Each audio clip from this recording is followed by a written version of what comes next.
What's up everybody, welcome back to the channel. Today I'm showing you a quick video on how to make reusable napkins, and this is just one way that I make them. I'm going to do a part 2, and in that one I'll show you a different method. So for today's video I am going over how to make double-sided napkins, and I'm showing you how to do a little angled corner or a little rounded corner. I talk a little bit about the fabrics, but number one, I'm not sure that I hit on in the video, is make sure your fabrics are pre-washed. Use 100% cotton. The nicer fabrics that we all know and love by the big name designers are going to make nicer napkins, just so you know. I don't know that I can say anymore in this intro. So with that, enjoy the video. To start with, I just figured I would give you a quick rundown of napkins that I have made in the past and napkins that were given to me or purchased for me. All reusable, all made out of 100% cotton. And I tried 3 different finishes on mine. So I wanted to go over how they're holding up and all of that. And then I would just show you just some different sizing and things. So these 3 here on the right, I made probably 6 years ago or so. You can see I tried 3 different methods. So this one, I just used a serger and serged all around the edges. As you can see, my stitches have pulled out and not really maintained. That little edge has maintained nicely over the years. And so you can see, even with the, I've probably put this through the wash 200 times. Even through all of that, the serging maintained it really nicely, and there isn't a lot of shedding going on, but the vast majority of it just totally pulled out.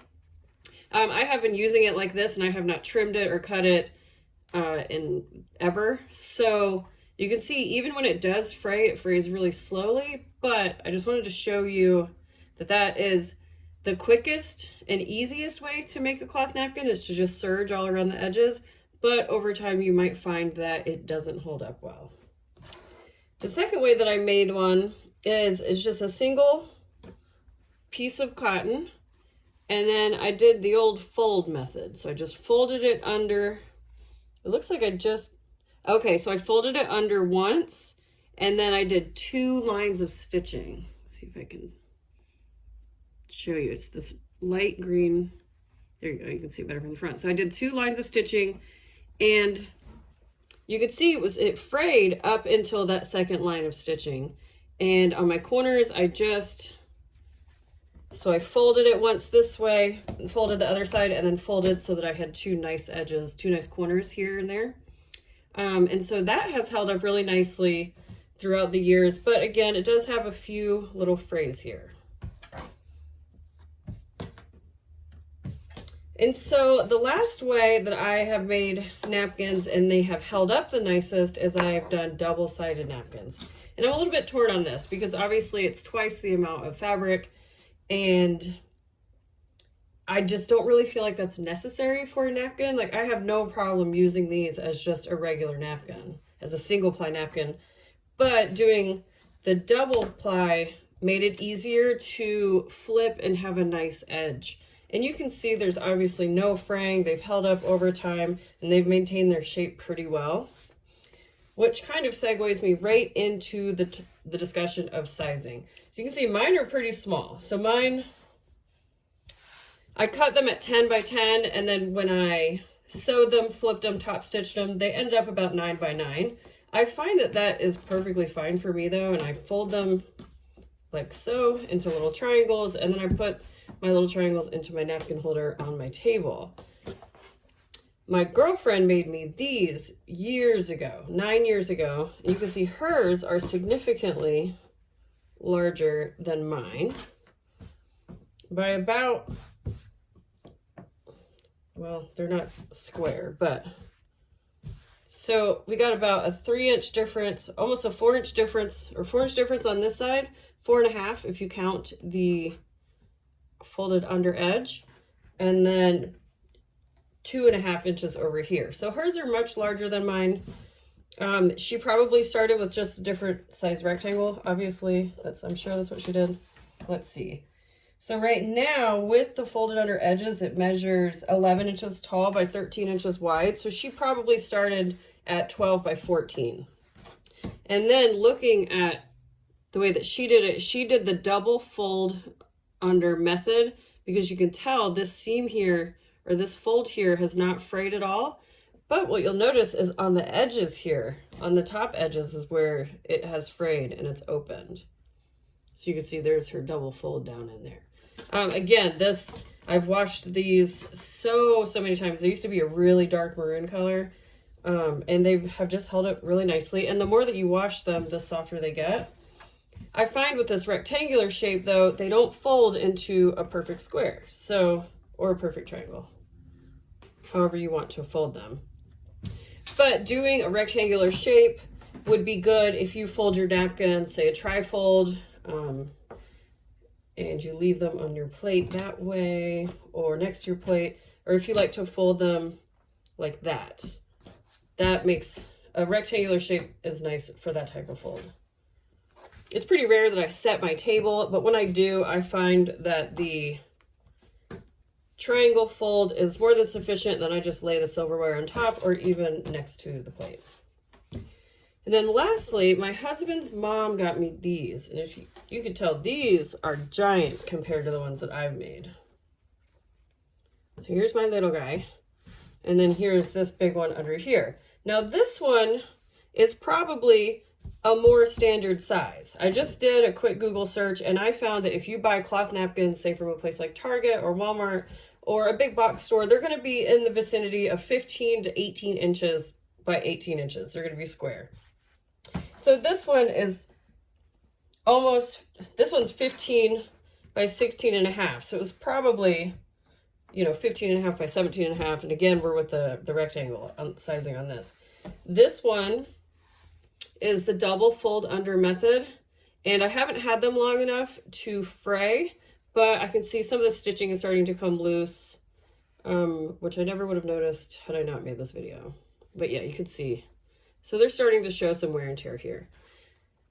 So I mainly just wanted to show you these because you can get as large of a napkin. You can make as large of a napkin as you want. I find personally that I like my little napkins and they are more than enough for me and they just fit perfectly in my napkin holder. But yeah, so there are lots of different ways to do it. So for today, I'm going to show you how I made the double fold napkins, and I'm going to show you how I made my fold under situation here. This guy, obviously, you could do this with a serger. I think you can do it with a cover stitch. I'm not sure. I'm not sure that cover stitches have blades, so that would be something to consider. Or if you have a foot, I can't remember the name of the foot. When I'm making the video, I'll put it in on the screen, but there's a specific foot that you can use on your machine that when you're sewing, it will fold it for you. This little piece, this little edge here gets folded and curved into the sewing foot and it folds it over, and then you would just stitch that down. So yeah, you can also use decorative edging with a contrast stitch. That would be super fun to do. You can really just get as creative as you want. Like, I think that having the double cotton napkins is nice because they don't saturate as quick, obviously, but then also you can do a fun opposite color. So I will show you how I make them. First, I'm going to show you how I made the double-sided napkins. I did two different edges here, and I wanted to just point them out real quick. Generally, as with everything else that I make my napkins with these curved angled edges, but then I just had the idea that I could round them. So I just whipped one of these up just to see, and I think it's pretty stinking cute. It folds nicely, and otherwise fits all my other criteria for my reusable napkins. So I am just going to show you both, which they're obviously very, very similar, just in the way that you treat the corners. So I have my pieces of cotton already cut. I have them laid out over here. And this popcorn fabric is significantly thicker than this Starburst, whatever this firework, I'm not sure what you would call that, which is just something else that I wanted to touch on. The thicker the quilting cotton is, the nicer your napkin is going to be. So that's just something else to think about when you're making napkins. As with this one, this is a designer print as well, and this is just a plain cotton that I probably got from Walmart years ago, and you can see, I don't know if you can catch it on camera, but you can see through it almost. So obviously the two different sides are, this one's much softer and this one is not. I mean, again, having washed it over 200 times, it's soft now, but it's just, it has a different feel. And if, you know, if you've been into your local quilt shop, you've felt the difference between really nice quality fabrics and fabrics that are created for big box stores that you're going to get at Joann's and at certain Michael's and of course at the Walmarts. So just something else to consider. I don't remember this popcorn print. I want to say that it's a cotton and steel print, and I picked it up because it's a mustard color and it's my favorite. And yeah, I thought that it played off these little orange mustard starbursts. So here we go. I've also had these cut for, I don't know, 10 months, and today seemed like a good day to whip them up. So to make the one with the angled corners like this, I'm just going to leave him just like this. And my cuts are 9 by 9. Again, feel free to make them larger if you choose to. The method that we're going to be using is going to be cutting off about 1/4 inch. So that's just something else to consider. So they're going to be a little bit smaller. I mean, they're going to be, they're going to be like that. So I'm just going to clip those into place here. And then for my circled, or my circular corners, I'm just going to fold it in half and then fold it in fourths, lining up all of my corners as best I can. And then I have this handy dandy template. This I got from by Piera, but Tops and Bobbins sells them now, and they are under her category. So this one has 1/2 inch corner, 1, 1.5, and 2. And I am going to do the 1.5 inch corner. So I'm just lining up my edges, pretty self-explanatory. And then I'm just going to use the template, my rotary cutter, and cut around. It's a lot of layers here, so might take a couple cuts. So we're just going to unfold that. Oh, an obvious thing that maybe might not be obvious to everybody, depending on your skill level, is you want your fabrics to be right sides together. All right, I'm just going to put a couple clips around here, and then I'm going to move to the machine and stitch.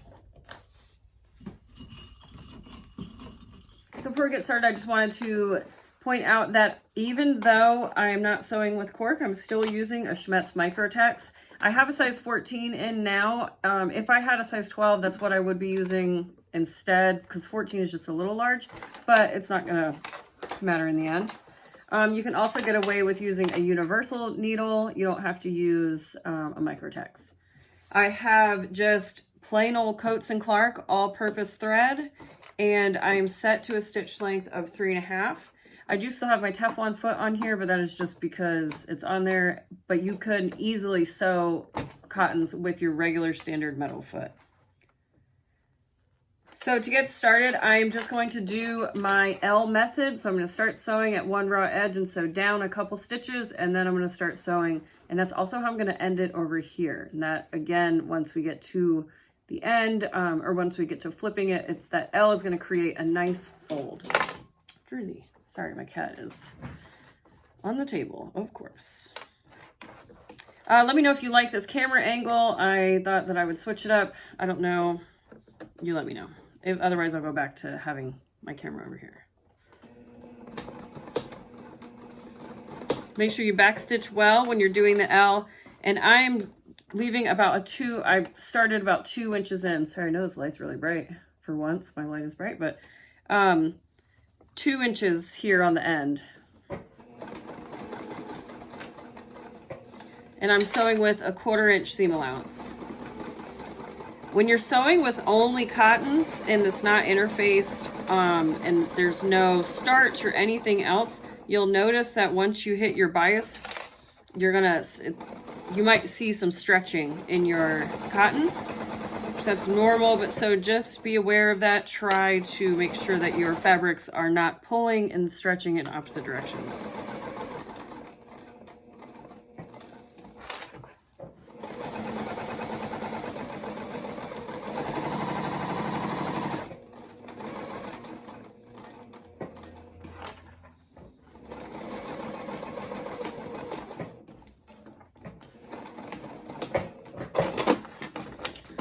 All right, so I've got that one sewn all the way around, and now I'm just going to sew around this guy here. I'm gonna do the same thing with the L situation, so I'm gonna start that and then just sew around my curves.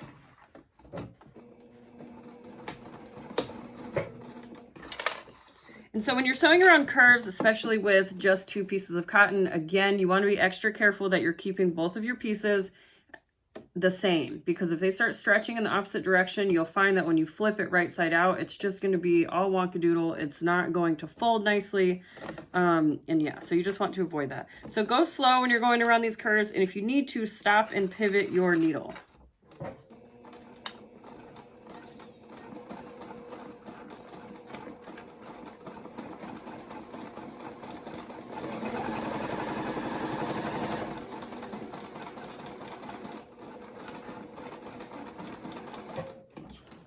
A lot of times if it is getting a little funky, just lifting up your presser foot and kind of smoothing it out will help straighten out your layers. Oh, I lost bobbin roulette, so I'll be right back. All right.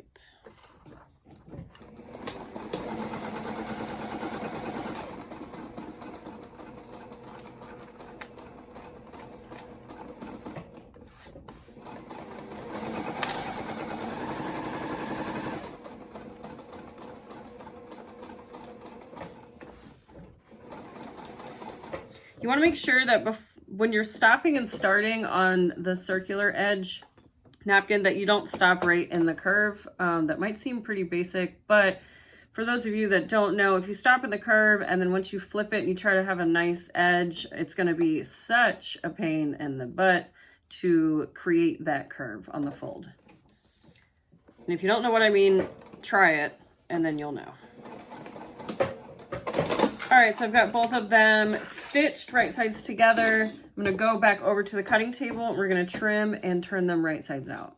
So I did use a 1/4 inch seam allowance, but there are some areas that I didn't, stay straight because I'm a human and I didn't. So yeah, just gonna trim it down. And I am gonna try to stick to the 1/4 inch. So I'm just lining up my 1/4 inch line on my ruler to my stitch line. And that, you'll find out real quick if your stitch line itself is straight.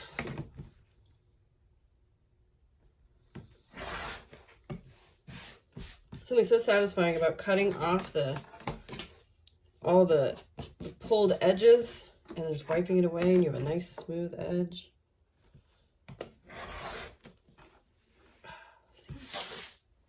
If you know, you know. So I am going to trim these down as well. I'm just going to kind of angle it out towards that, like that.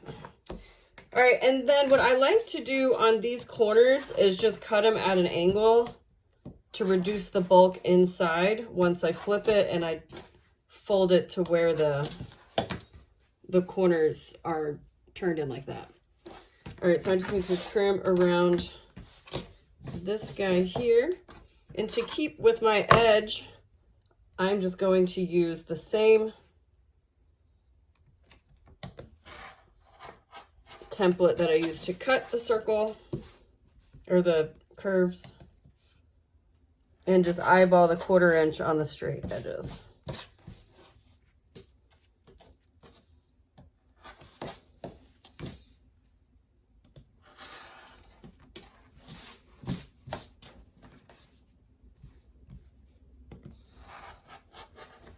Oh my gosh, it has been the crappiest, worst weather here for like the last week, and it just, it like hurts my soul. I don't know where you guys live or how the weather has been, but not having any sun is just so hard. It just reminded me because the rain just picked up heavily outside my studio window. I feel bad for my doggy. Anyways, all right, so all done here. What we need to do next is we're gonna flip. And so now this edge,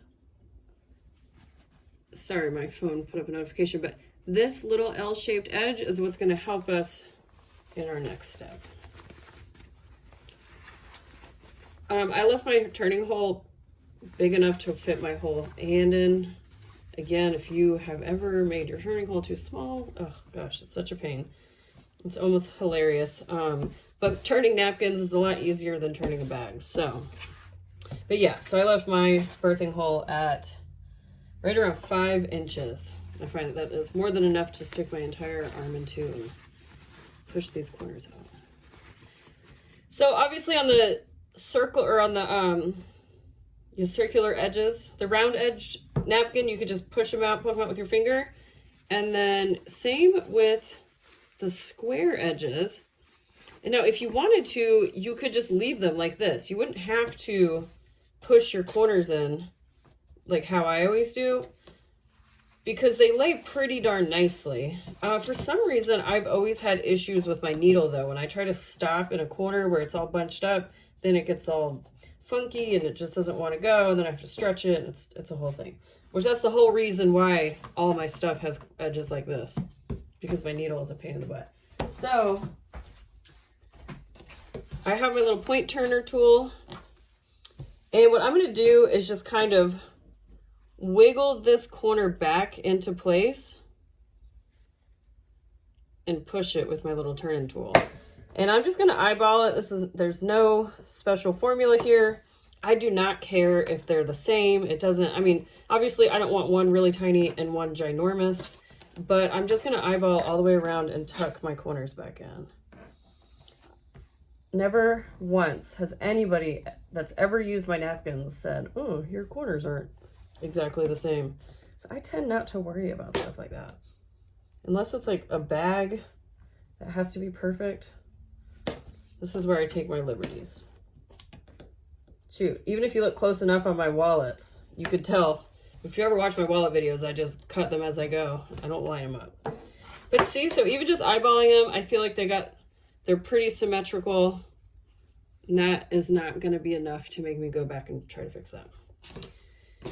So now here we are, we have our raw edge. And you're going to just reach your fingers in and pull on those L's that we sewed, and you'll see that it just pulls those raw edges in so nice. And you can tuck any little extra little threads out. Any threads that are sticking out, you can tuck those in. And then I'm just going to put a clip in this until I iron it. But so there's that guy. All right, and then same thing, just to make sure that I have all of my edges turned, I'm just going to take my tool, rub it around the whole entire seam.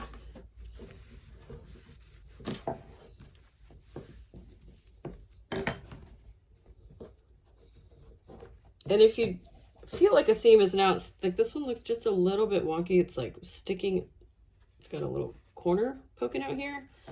You can just take this and push it and roll it. Just roll the seam between your fingers and it'll pop it out.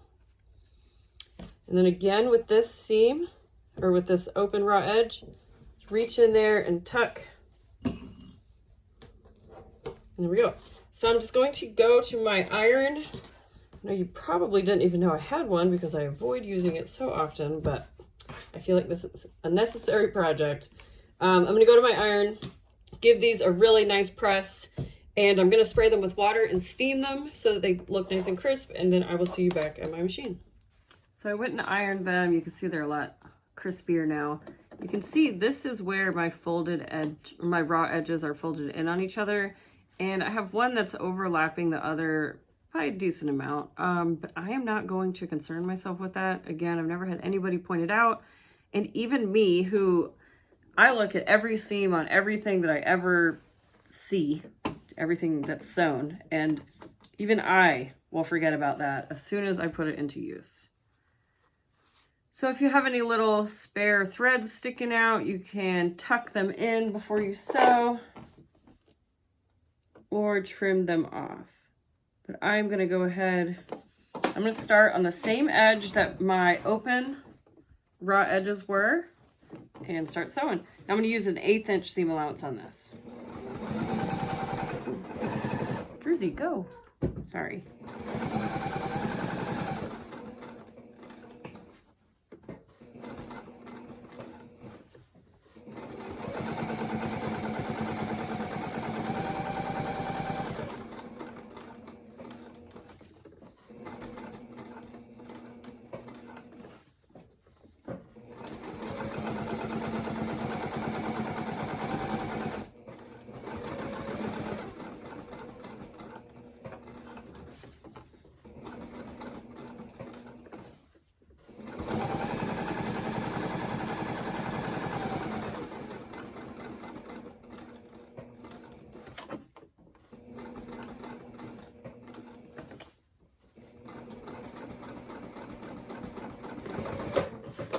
It's so weird seeing these little tiny stitches. Normally I stitch at a 4 or higher, and so these 3.5, they just look so little. So I'm just trimming my threads here.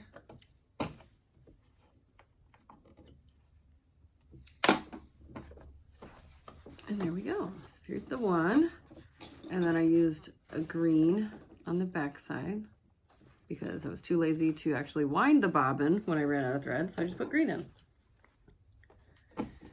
Which I want green on that side.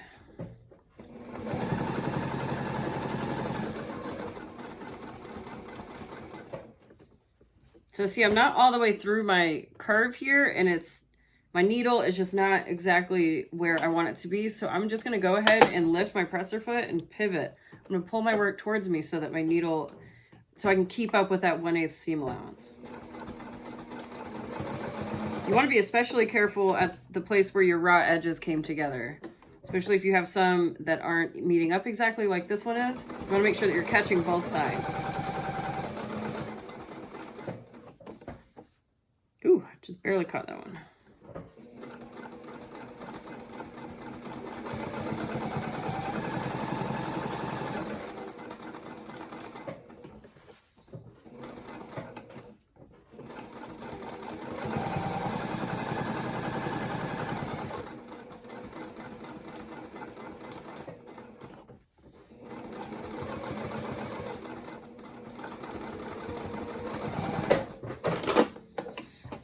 Overshot that line, didn't quite meet up that seam, so I just need to pick a couple stitches out.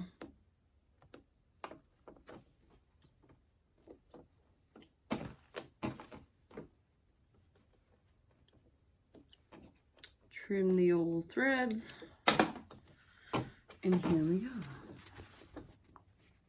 There we go.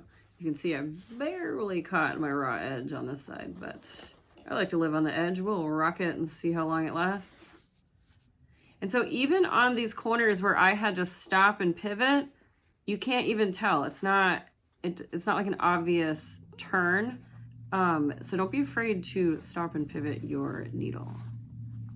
Another thing that you can do too is if you're making circular edge napkins, you can trim into it so then it lays nicer on the inside. And I forgot about that until I was just feeling this, but no harm, no foul. You can't even tell. Alrighty, everybody. So I hope that you enjoyed the video. And the next one, geez, with the ums again. I'm sorry. I'm not thinking fast enough. Anyways, in the next video, I'm going to show you how to make mitered corner dinner napkins.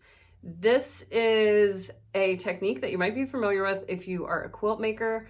As we all know, I cannot cut a straight line, even with 2 rulers and a rotary cutter. So quilt making is not my biggest forte. It is something that I dive into occasionally, but so yeah, mitered corners, they're really cool. There's a couple different ways to do them, and it makes for a really beautiful, nice, crisp finish on napkins. So be sure to check out part 2 of my handmade napkins video coming soon. Hope that you guys are having a great day, night, evening, whatever.